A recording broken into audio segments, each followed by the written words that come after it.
really long or really brief, depending on what I'm we might be doing. able to find something in the Forest of Myth. You will forgive me if I seem less than enthusiastic about such a trip. Yeah, the Forest of Myth. This will be a little longer than I anticipated then. I want to give it another read-through. Just to be fair.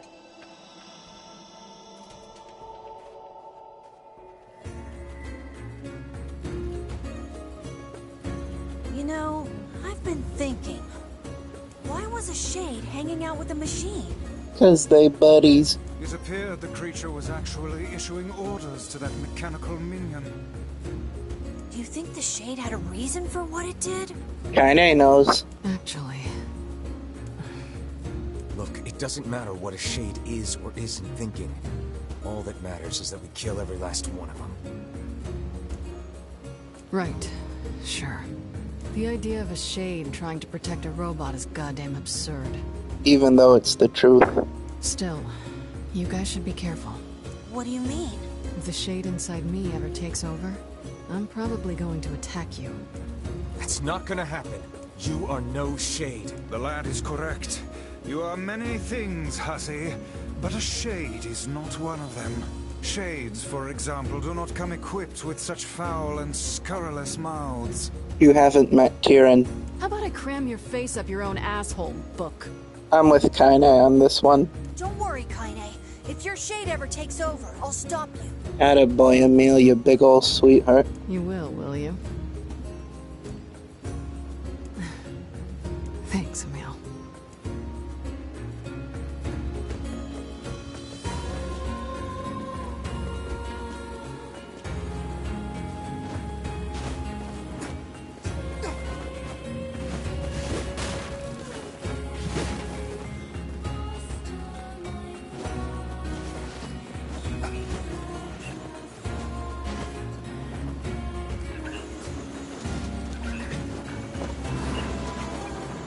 For Pete's sake.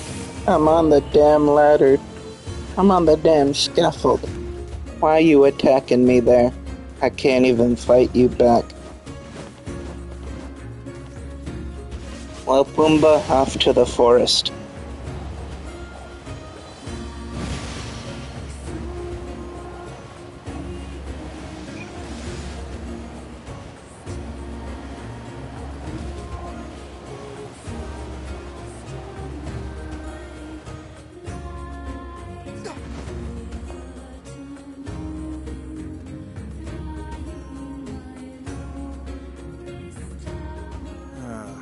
The home of that blasted dream. Yeah. Truly a nightmare I hope never to experience again. I hear you.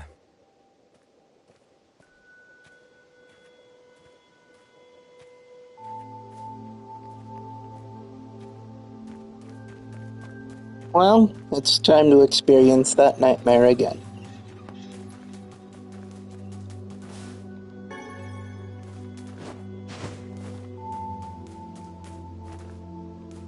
Oh, hello.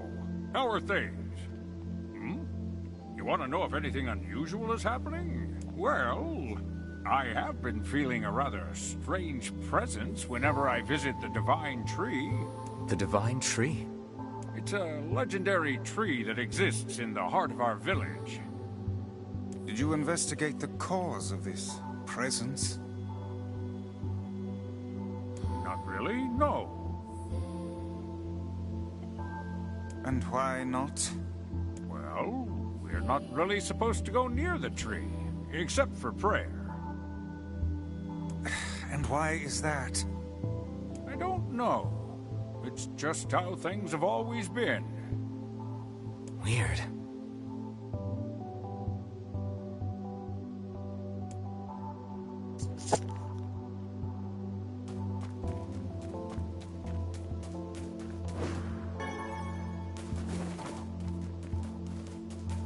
Not as weird as it's about to be, but sure. We're on the grass, the trees, the woods.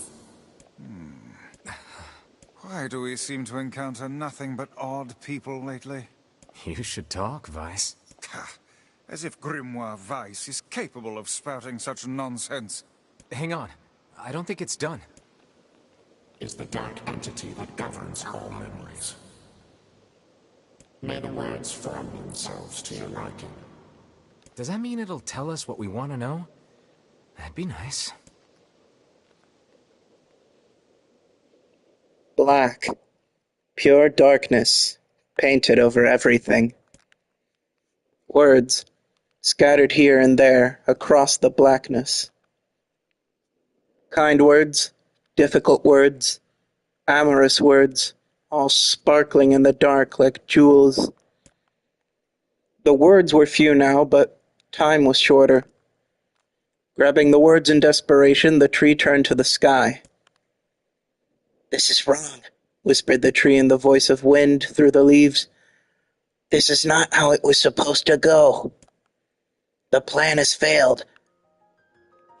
Once, long ago, the tree had remembered everything about the world. This was its task, its function, its purpose. It shivered with something approaching joy as it collected the memories of mankind. This was no accident. Emotions were as much a part of the tree as root and bark. Memories collected like dew on thick green leaves of the tree. And once they had formed a web that spanned the entire world. Words collapsed into sunlight before passing through the leaves and into the pool of memory. From the pool, the words joined together to form colonies. The colonies united into whirlpools of light, and the light coalesced into stars. Each star was like a child of the tree, and it loved them all. Look at my memory. A child is here, brought low by disease. He's far too young to have suffered so. Thin beyond words, the boy's skin is a shade paler than the bleached sheets upon which he lies. His parents no longer visit him, for they cannot bear to watch him suffer. The doctors have long since surrendered his fate to the gods. The boy, too, has abandoned hope. Strange emotions, weariness, hatred, swell within the dark recesses of his young heart. He tries to reject the black terror that germinates in his body, but no amount of effort or tears can drive the invader away. He has long ceased to resent his parents and doctors. Once he did, but now his pain is so great that there is little room in his heart to think of others. Only one person brings the boy comfort. A healthy young girl with tan skin and deep green eyes. She is a beacon of brightness and light in the boy's world.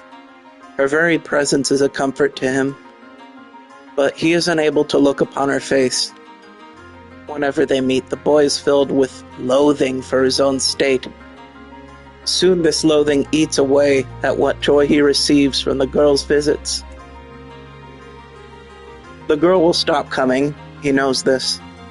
His every waking moment is spent in fear of this day.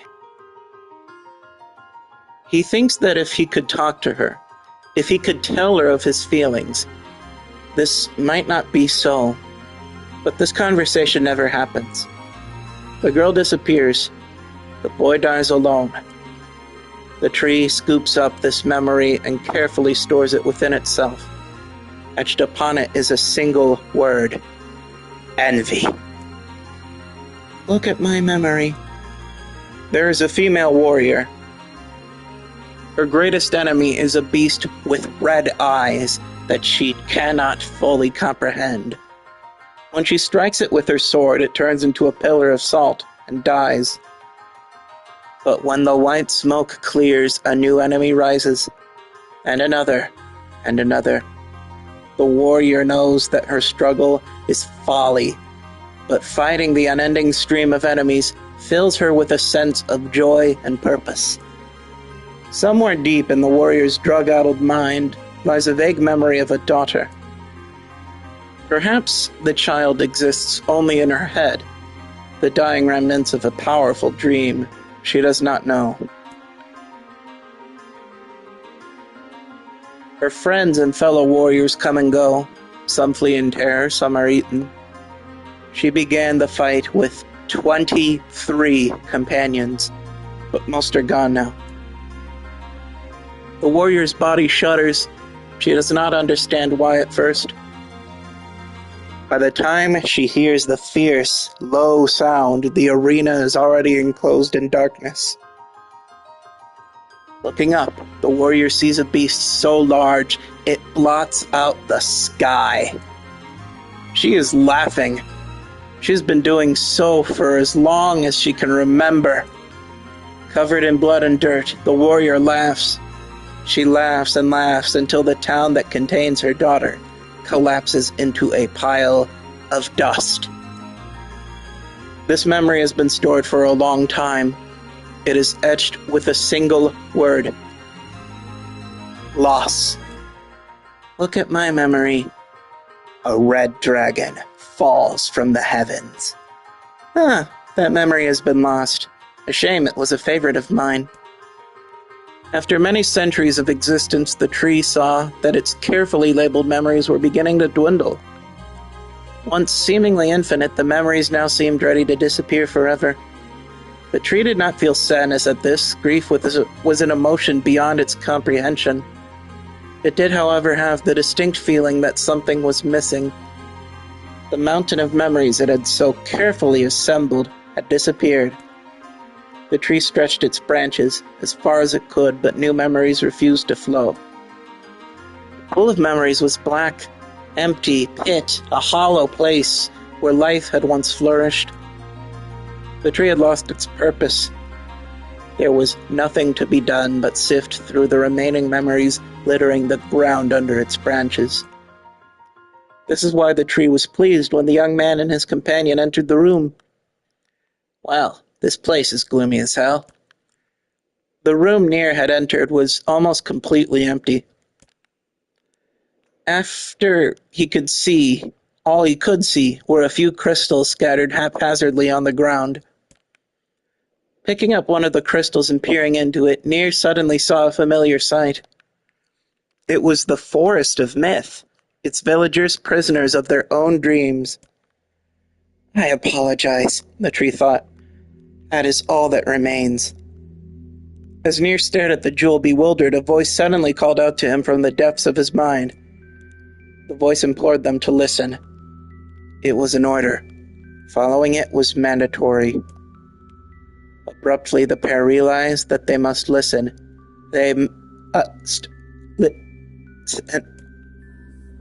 Look there. A small shadowy presence appeared from beneath the floor. It appeared to be a shade. The shade grasped several jewels in its hands. More jewels tumbled out of its mouth like shards of broken teeth, sights and sounds tinkling from each one before vanishing forever. The creature was abusing the memories, treating the precious objects like a collection of cheap playroom toys.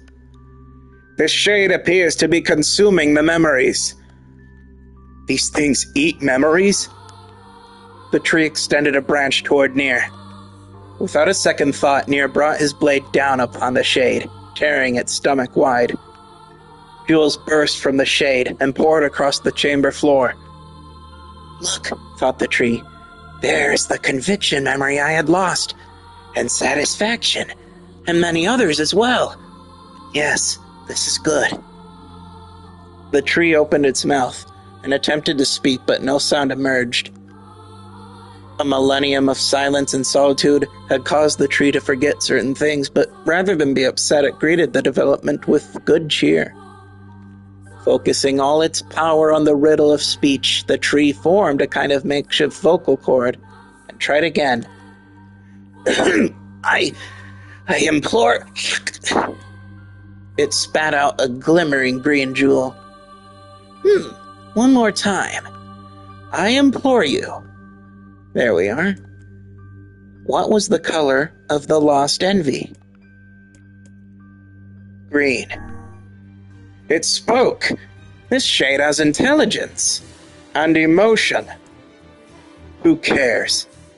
Nier brushed Vice's comment aside as his sword sliced through the shade's right arm. The shade extended its remaining arm to Nier. I must touch him. I must make contact. The moment its fingers brushed against Nier, the tree felt a warm sensation begin to burn. Something hot coursed through its fingers, up its arm, and out its entire body. It was emotion, more than the entity had felt in centuries. The tree cried out in surprise and joy. 1,000 years alone, 1,000 years in quiet contemplation. The tree felt like it was going to break apart. For long centuries, the tree had been alone, its heart sealed with heavy chains, but no more.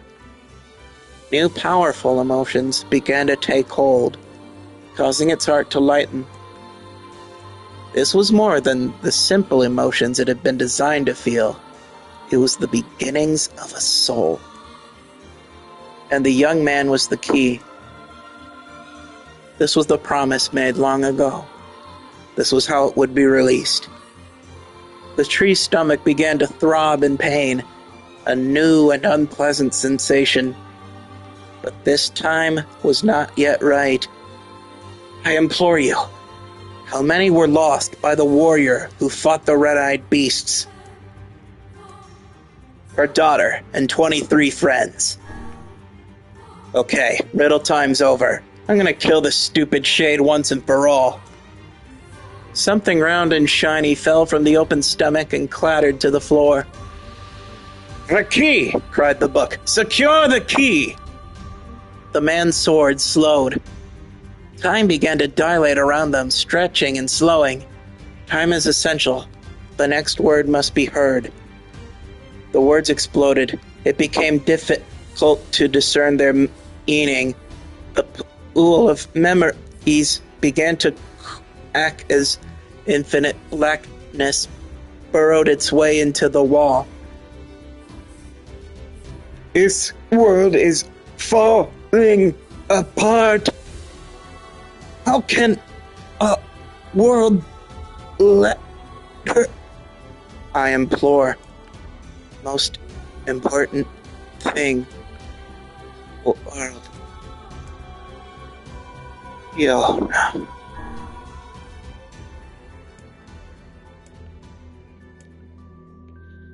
The light was complete. The memories disappeared. The tree's identity began to dissolve. As the letter slowly faded, Nier was drawn back into the real world, and the tree was satisfied.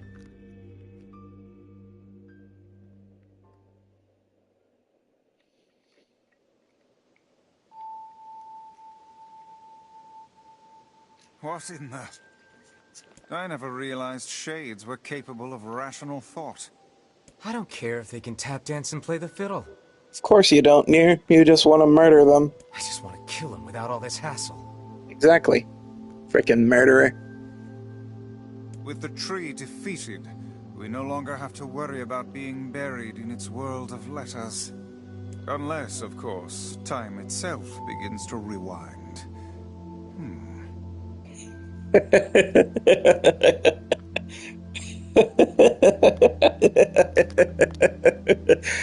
I get it. That took a lot less time than I thought it would, though. With this out of the way, we can complete it. Maybe Popol has found some information about the Shadow Lord. Let's drop by the village. Yeah. Let's complete the key. And it'll only take us 5 episodes. And by extension, 6 episodes to complete Route B.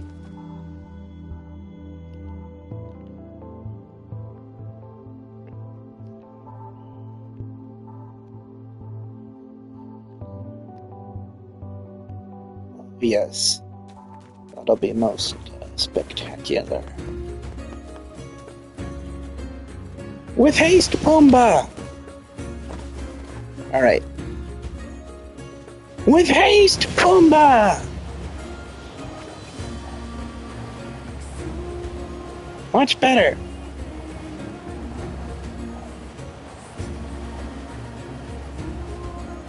You're much better at steering this thing, too.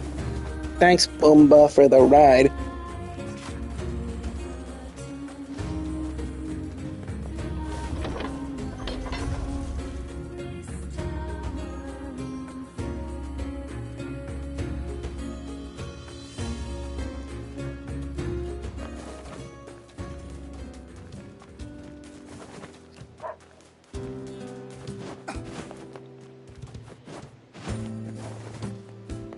So, what bullshit is Popola gonna give us this time? I already know the answer to that, though.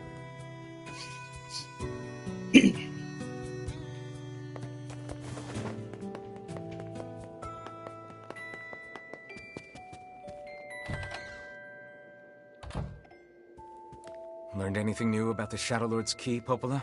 You know, I was just going to talk to you about that. You remember the Eyrie, right? That depressing shell of a village? Not so much anymore, it sounds like. I just got this letter from the village chief. Have a look. Sacrifice? Isn't that the name of one of the key fragments? That's not cause for skepticism, surely. That's right. I've been trading notes with leaders from every town in the land. You're amazing, Popola. This entire affair strikes me as a bit too convenient. I'm afraid Grimoire Weiss is correct. What do you mean? The Eyrie has been shut off from the world for years, and now they've not only opened trade routes, but they freely exchange information about the Shadow Lord. 'Cause they pussies. I agree. It seems rather unnatural. And dangerous. You're overthinking it. Besides, I don't care if it's dangerous. I won't get Yona back by just sitting around and waiting. If there are shades there, I'll just kill him and be done with it. Oh dear. Well, if that's the way you feel, I guess I won't stop you. You'll try and stop him anyway, but you won't succeed. Try speaking with the chief when you get there.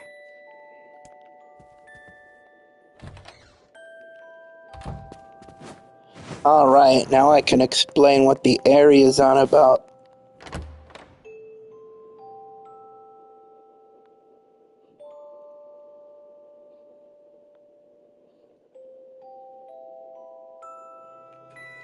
The Eyrie, huh? Alright, let's go see the chief. What a soul-crushing place.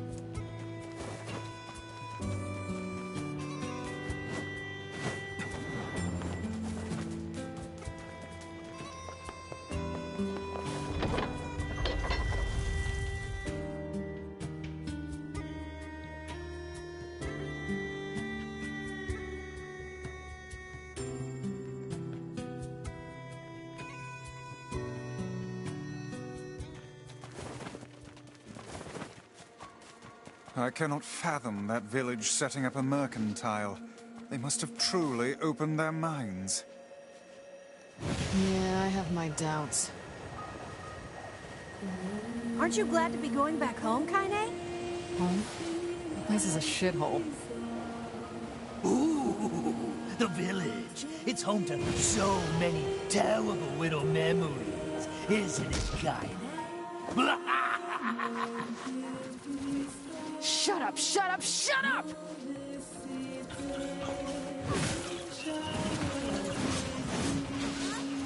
Yeah, terrible memories. Remember, the people in the area didn't bully Kaine because Tyrion was inside of her. They didn't bully her for that at all.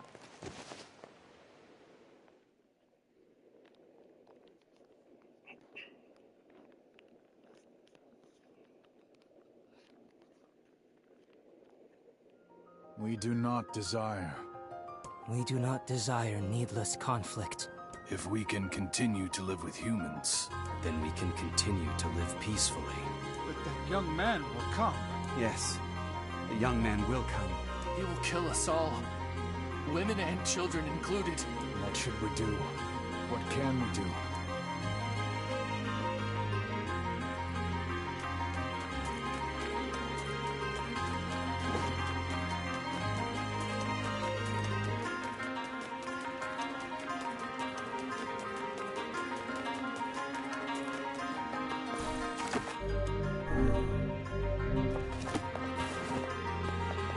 So, just so we're clear on what's happening here, every single replicant inside of the area, all of the people here, have been possessed by shades. In other words, the Gestalts return to their replicants, as they were meant to originally. These shades aren't like the peculiar ones that we've been encountering this entire time. They haven't lost their marbles entirely yet. I say entirely because they're still shades and they haven't fully acclimated to their bodies. Their replicant bodies, at least. But that's the abridged of it.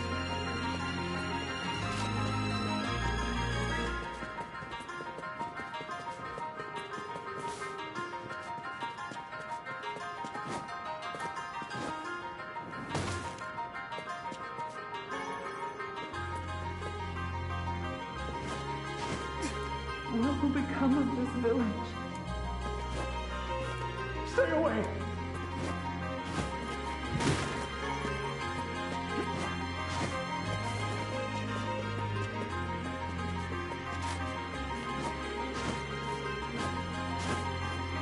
I think there's something that I'm missing.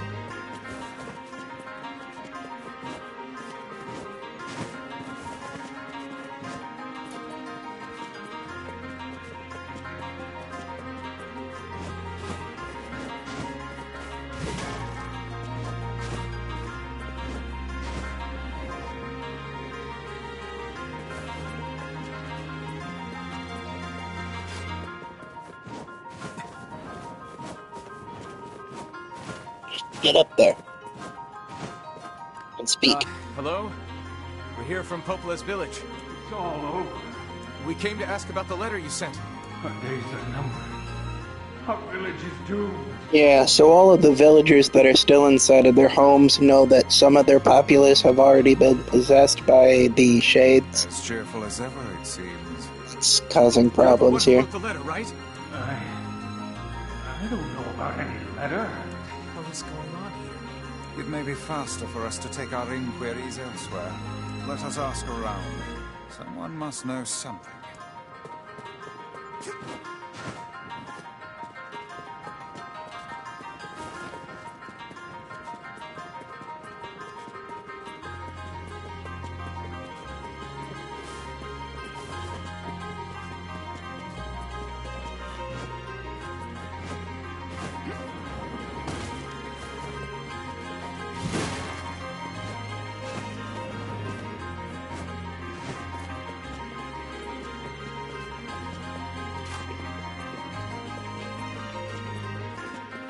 Before we begin, My weapons may not be the latest and greatest, but my selection can't be beat. Good. Thanks. You're welcome. Why not fill your garden with flowers? I hope you grow some real buttes. Welcome.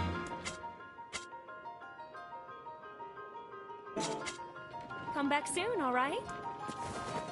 Make sure you stock up on necessities before heading out to hunt.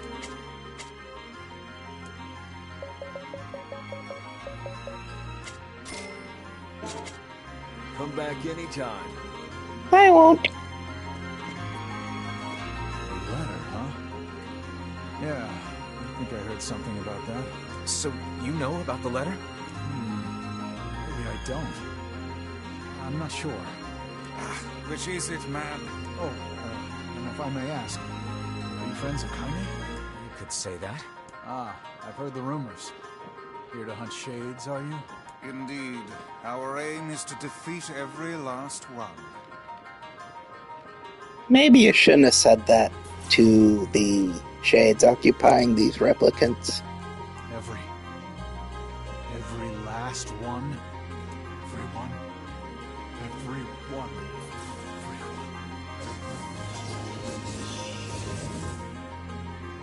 Now we can understand them because Kaine can understand them. Man is a shade. Damn it! It's a trap! I figured as much.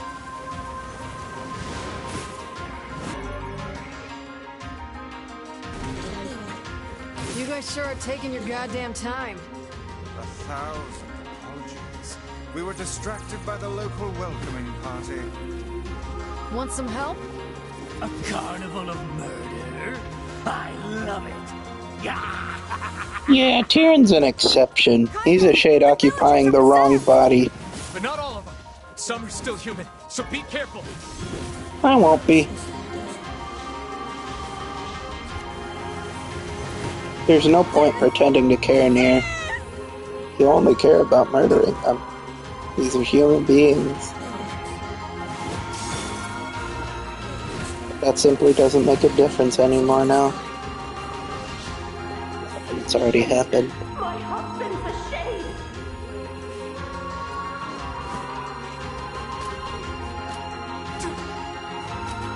Hello, Kaine.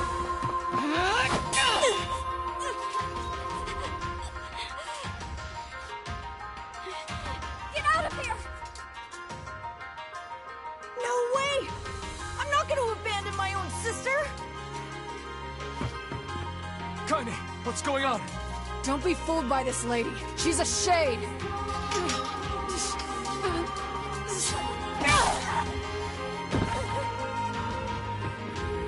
No! No!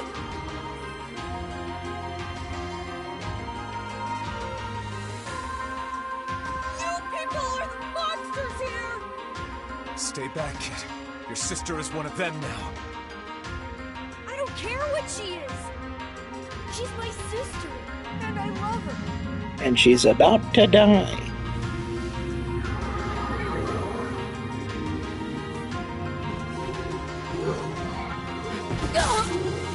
Oops.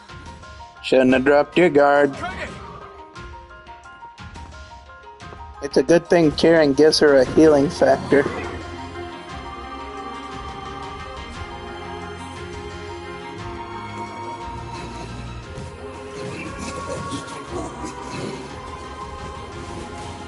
Stop it!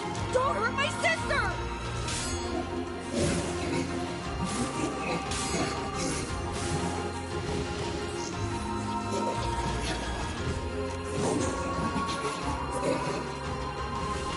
What madness. These people are behaving as if we are the villains. You might be. Kaine! Kill them! Kill them now!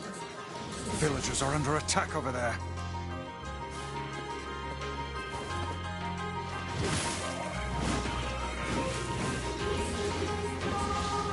Damn it, Kaine! You gotta get up! Emil, watch Kaine. I'll go clean up over there. All right.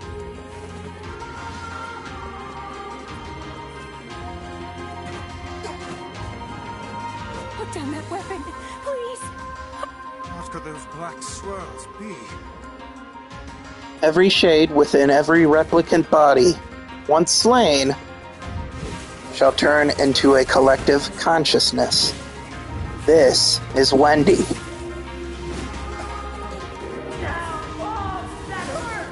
What are you doing?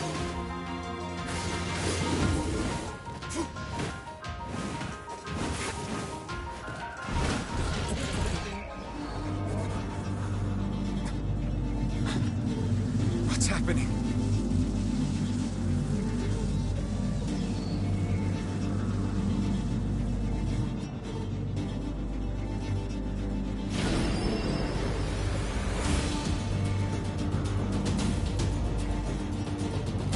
Possessed by disease.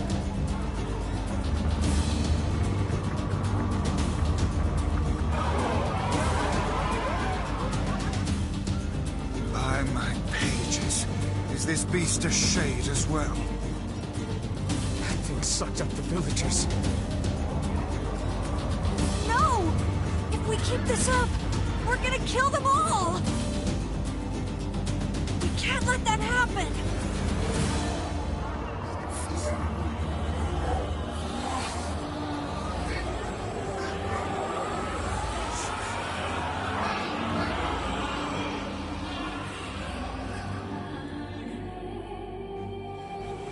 I feel something from within the creature.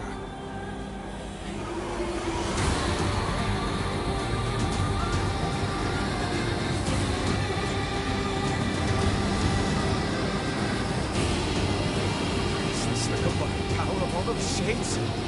It will take more than a barrage of magic to stop us. The first to waver is the first to die. And we'd better not blink.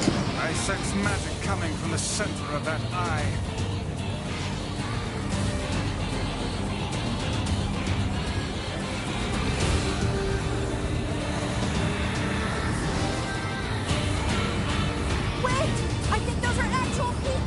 Hold nothing back.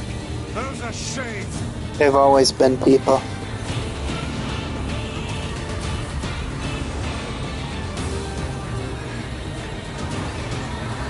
The surrounding tentacles appear to deflect magic. So dismissive. Despite your intelligence, Vice. So dismissive to the truth.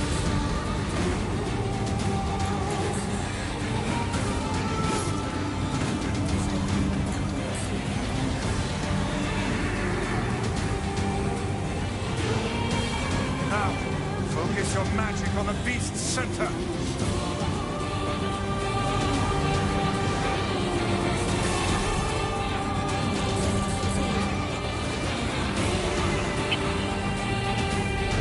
Considering how many cutscenes I see it in, I'm pretty sure that Dark Hand is Nier's favorite spell.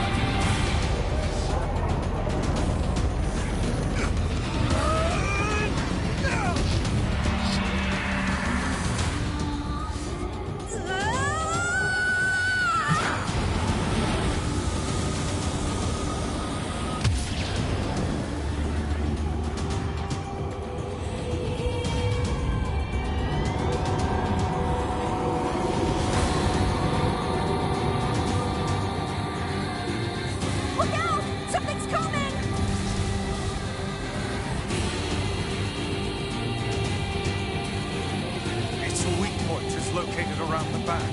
Try attacking it from above. I'll try to pin it down.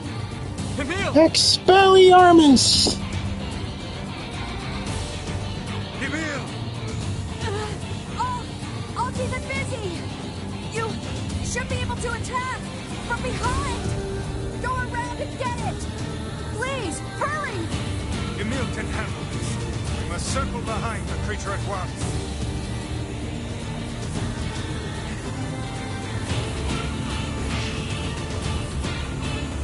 You must strike it in the eye.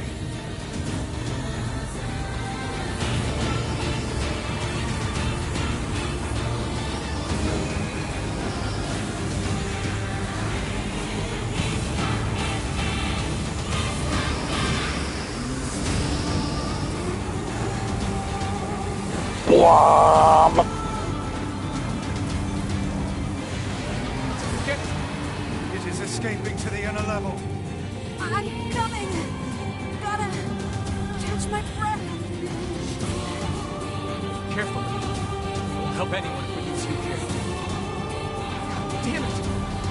Beat the hell out of that thing. How can it still move? Its combined powers are beyond even my greatest suspicion.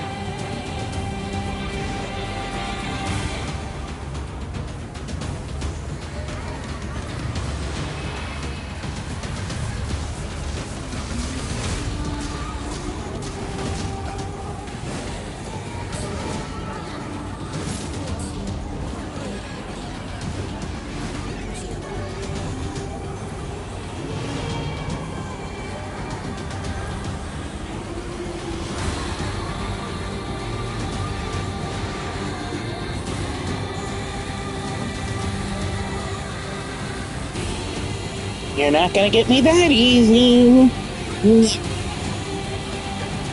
Okay, maybe you will.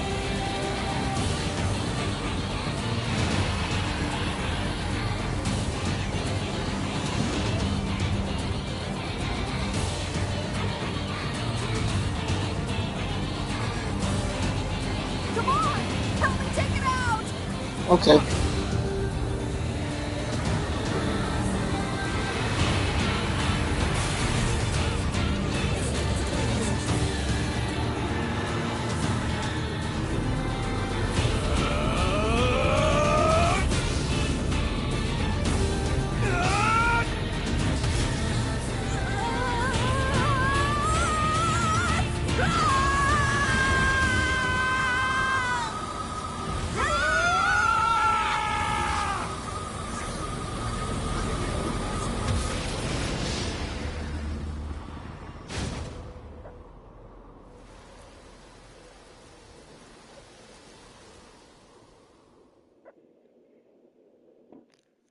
Pause the video right now.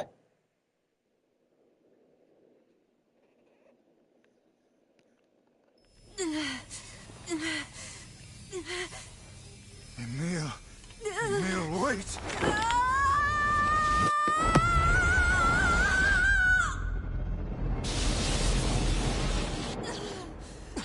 Emil! He's gone. His instincts have taken hold. The ultimate weapon is being deployed. Ah, fuck. This ain't good, Sunshine.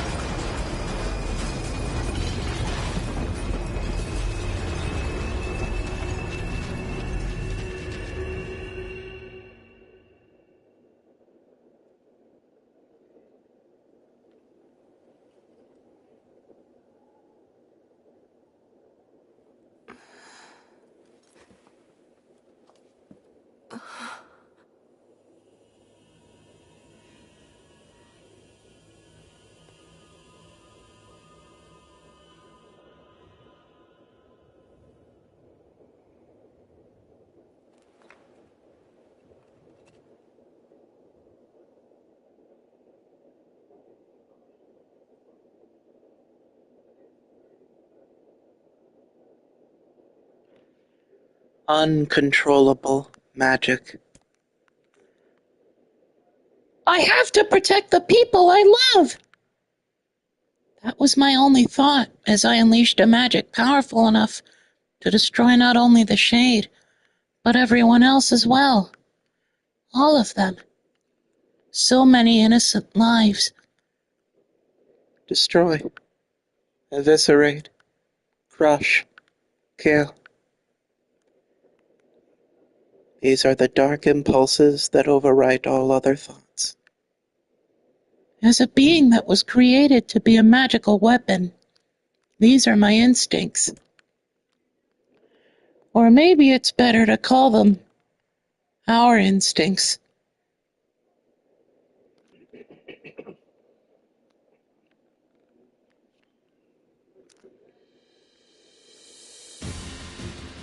A klaxon sounds from deep within the bowels of the laboratory.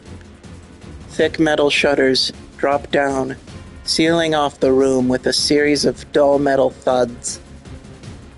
Abort the experiment! Number 6 is out of control!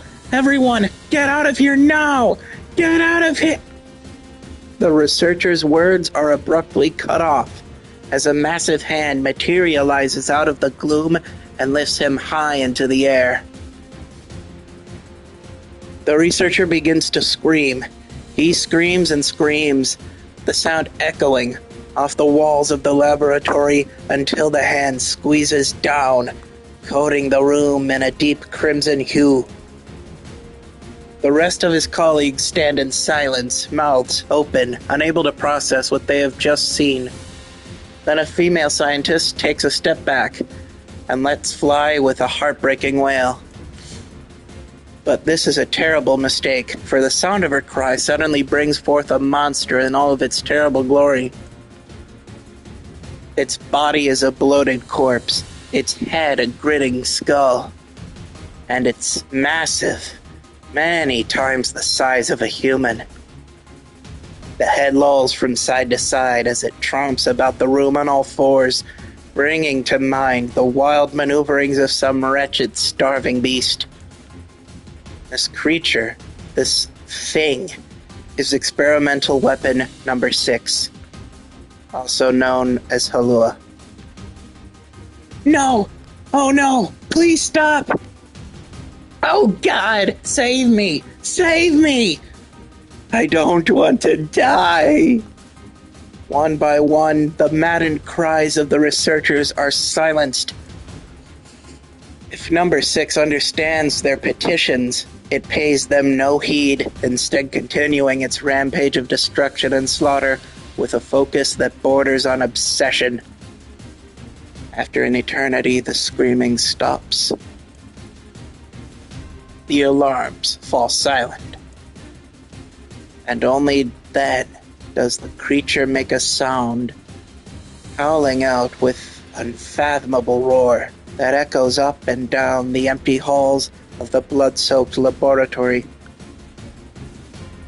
It's a sound that curses those who had dared to bring such evil into the world. And yet, one that also seems to be pleading for help.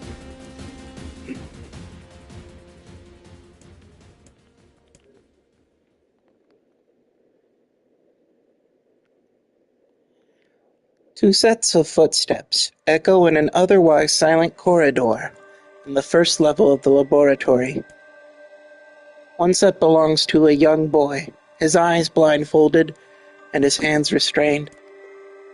The other belongs to a severe man in a long white coat. The man drags the boy along by means of a long chain attached to a set of shackles on his wrists. Rubble is scattered here and there across the floor of the corridor, making the journey an exceedingly difficult one for a boy who cannot see. Excuse me. Could you please walk a bit slower, sir? I'm not used to being blindfolded and... Rather than stopping, the man only increases his pace, causing the boy to stumble in an attempt to keep up. This last humiliation proves too much, and the boy finds himself unable to arrest his fall. Without the ability to brace himself, he topples to the floor, smashing his head on a pile of debris and causing a trickle of blood to worm its way down his pale, frightened face. Agonized by the pain, the boy inadvertently opens his eyes, causing the falling drops of blood to emit a strange, crackling sound before transforming into tiny white rocks. "Close your damn eyes!" roars the man. Yes, sir, stammers the boy as he slams his lids shut. He hadn't realized the blindfold had slipped off during the fall, but now he keeps his eyes squeezed shut so tightly that sparkles appear against the black of his vision. The boy is Emil, also known as Number 7. He is a magical weapon whose eyes are capable of turning to stone anything that falls under their gaze. "Don't look at me," barks the man. "Never look at me!" I'm sorry, sir. I'm looking at the ground now. So if you could just hand me the Instead of waiting for him to finish, the man extends one foot and presses Emil's face into the floor with a heavy black boot. Sir, stop! You're hurting me! I told you to keep your eyes and your mouth shut, so do it! The man knows this boy. This weapon could wipe him out with a single glance, and yet subduing him in this way gives him a sense of relief. After making certain the boy is sufficiently cowed, the man leans down, retrieves the blindfold, and knots it tightly around the boy's quivering head. "Right then, on your feet. Let's move." Emil staggers to his feet, trying to ignore the red liquid oozing down his face. The blood doesn't matter. The pain doesn't matter. All that matters is finishing the job they had set out for him to do. The second level of the laboratory is in even worse shape than the first. The environs are littered with rubble and rock, making the thought of a decent foothold laughable. When the man's eyes linger on a section of rubble stained a deep red, he has a sudden image of warm, gooey brownies slathered in a strawberry sauce. His stomach lurches at the thought, but when he attempts to avert his eyes, they land on the remains of a human being, rendered into what could only be described as paste. The man blinks. His mind goes strangely blank before attempting to determine exactly how many humans had to be sacrificed to create the scattered piles of flesh around him. After a moment, his thoughts simply cease altogether, as if his mind realizes that trying to put such a thing into form is folly. "You can go the rest of the way on your own," says the man in a voice much weaker than he wishes it to be. "I mean, what does it even matter? You're not even human. You're a monster." With this, the man spins around and dashes back down the hall. Helpless Emil simply listens as the footsteps of his erstwhile captor fade into the distance. Emil finds himself alone in a room with the stench of death and blood. For a moment he considers opening his eyes, but the thought of the horrors that await him quickly squashed this plan. Instead, he stands still and listens intently. Eventually, a far-off sound reaches his ears. That's the howl I heard before. Emil resumes his walking, using the sound of the distant voice to guide him, almost as if it was calling him home. By the time Emil reaches the third level, he is moving on memory, such as sound. His hands and face are covered in fresh wounds from the numerous falls, but every time he thinks about giving up, his mind returns to his sister. We studied together. We ate cookies together. We cried together. We laughed together. And sometimes I wish I was the one who got yelled at. That's why I was never lonely. Our being together allowed me to seem strong. For Emil, his sister was all he had to live for. So holding that feeling close to his chest, he presses on, one slow step after the other. Finally, Emil finds himself drawing close to a certain experimental chamber in the deepest part of the laboratory. The howl is very close now, and as he touches the switch that controls the door, he thinks about his mission. Number 6 is the ultimate weapon. She is his sister, and he must turn her to stone. The door slowly opens, revealing the massive interior of the experimentation chamber. After a few steps, Emil removes his blindfold and slowly opens his eyes.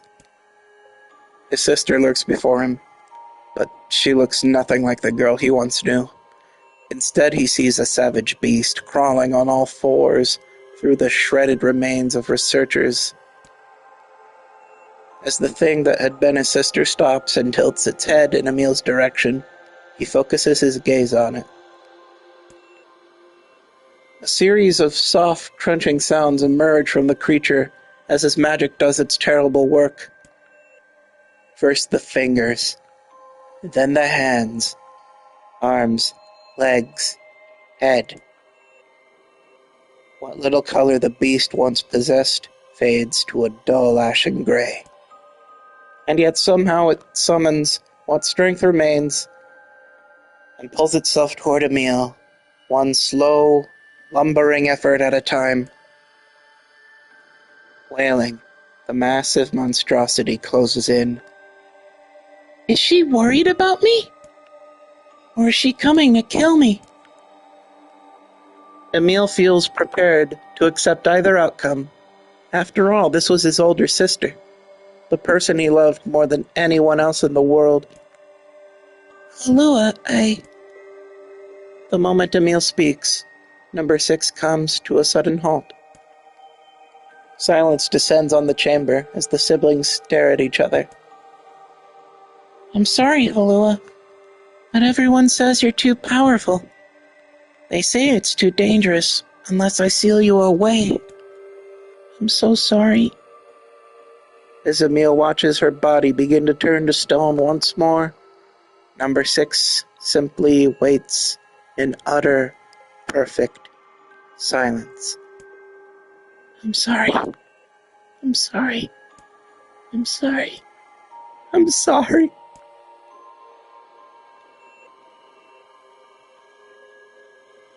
The moment number 6's petrification is complete, her memories flood into Emil's mind. The two of them huddling together in the cold, alone in the world with no one to protect them. All she wanted was to save her little brother. And yet it was that little brother who, in a sense, saved her. The moment the petrification is complete, Emil sinks to his knees. A frozen sister and a little brother racked with sin. Alone in this cold cage, the two of them weep in a single, silent voice.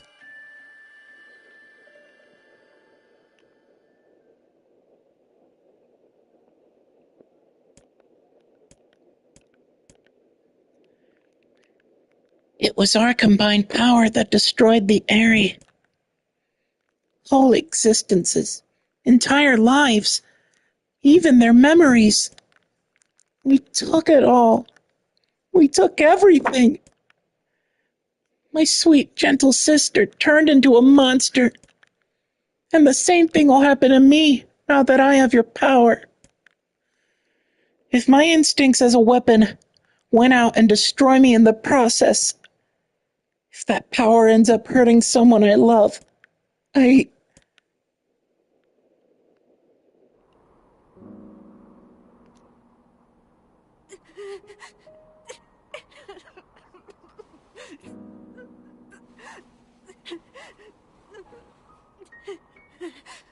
What have I done? I killed innocent people. I killed them all. But you saved us. That's not consolation, Nier. If it wasn't for you, we'd all be dead. We owe you. But It's all right.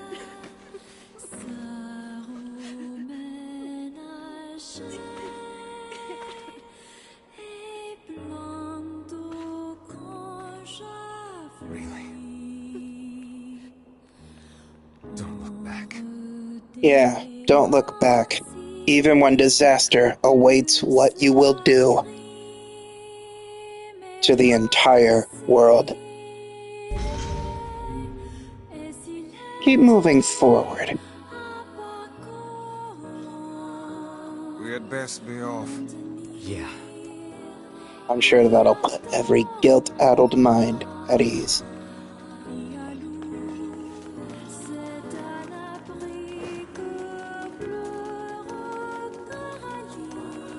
The last thing a human being should ever dismiss are the lives of other ones, especially ones that they encounter and witness end by their own making.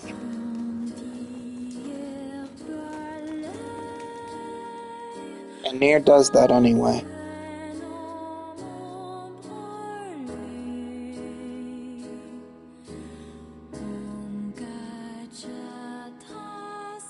This is the last of them.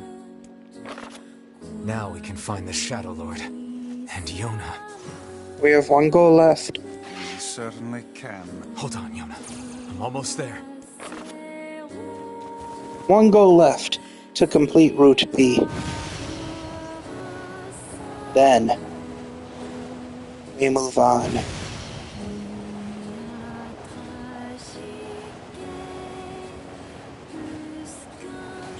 Then we move on to the culmination of it. We should return. What is it? So, we can finally save Yona now, huh? It would appear that way. What is it, lad? You've quite the pensive look on your face. Listen.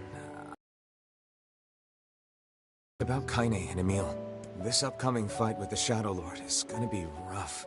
And while I'd do anything for Yona, I'm not sure it's fair to drag the two of them into this. Are you truly worried about such a thing now, after all our merry little band has been through? Don't worry, you're far too powerful for anyone to pose danger to you. You can't be stopped. Hey, the fuck's this hot garbage you've been spewing? Someone's been eavesdropping, eh? Kaine, Emil, look, I just... Wanted to leave us behind? Why, so we'd be safe? Fuck that. Kaine's right. You accepted me. You told me we'd be together no matter what happens. Now it's time for us to return the favor. Don't make me start talking about loyalty and debts and all that. You know I hate mushy shit. But... If it makes you feel better, we're not doing it for free. After we rescue Yona, we're totally gonna call in a favor of our own. We're going on a journey to cure Kaine's possession and restore my body. It's gonna be tons of fun. Well, with any luck, we can solve all three when we get to the Shadow Lord's castle. Just think of all the delicious local foods we can try along the way. I'm gonna eat way more than my fair share. So you better get ready to pony up. Thanks, you two. We're gonna rescue Yuna. I swear it.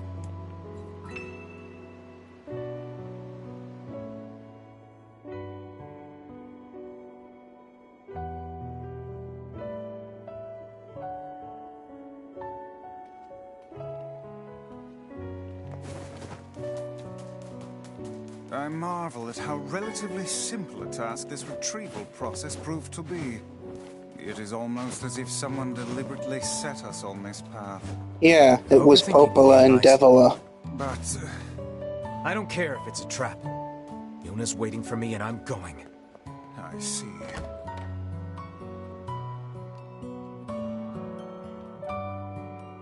Accord. Spectator of all.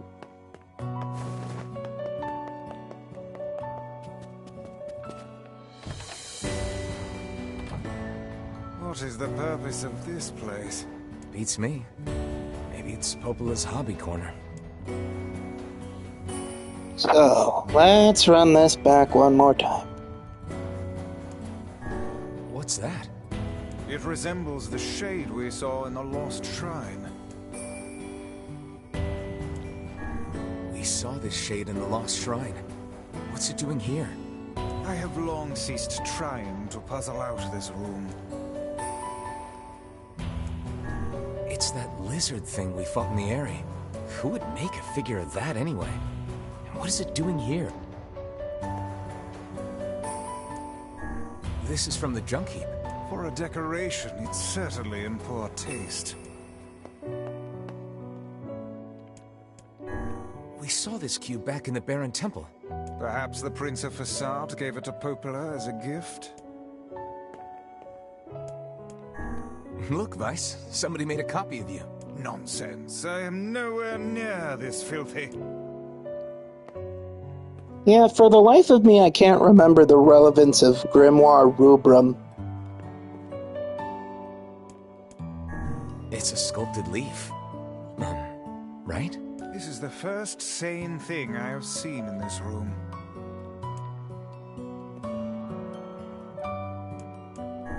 It's a statue of a boy. Popola certainly has some eccentric tastes. This looks like Emil's sister. An exquisite piece of work. It feels as alive as you or I. Yeah, it looks like Yoko Taro. We killed this jerk in the junk heap. It was a fearsome foe, but under this environment it looks almost charming. He just wanted to see the world. A wolf figurine? A very fine construction, I would add. What the hell? It's the massive shade we saw in the Eyrie. I don't even want to know. This is the girl who was on the wrecked ship. Why would Popola be collecting figurines of the shades we defeated? Because she directly supervises their leader. For science. Glory to mankind, am I right? Do it? The whole village is buzzing, you know. They say you're gonna go rescue Yona. I guess it's really happening, huh? I'll bring her back. I promise. About that. Yeah? Nothing. Never mind. Popola just loves to worry. Anyway, you be careful. Yes, do be careful. Thanks.